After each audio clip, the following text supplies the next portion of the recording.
மாவட்டம் ஆண்டிப்பட்டி தேனி தேசிய நெடுஞ்சாலையில் அமைந்துள்ள 49 அடி உயர சர்வசக்தி மகா காளியம்மன் திருக்கோவிலில் கார்த்திகை மாத அமாவாசையை முன்னிட்டு இன்று சிறப்பு வழிபாடுகள் நடைபெற்றன.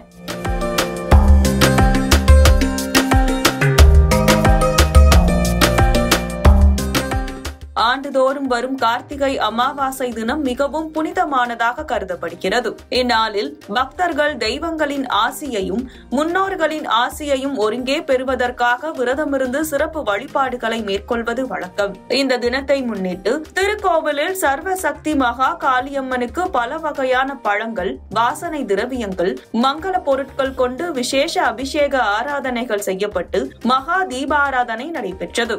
ஆண்டிப்பட்டி மற்றும் அதன் சுற்றுவட்டார பகுதிகளைச் சேர்ந்த ஆண்கள், பெண்கள் உட்பட பெரும் அளவிலான பக்தர்கள் இந்நிகழ்ச்சியில் கலந்து கொண்டனர்.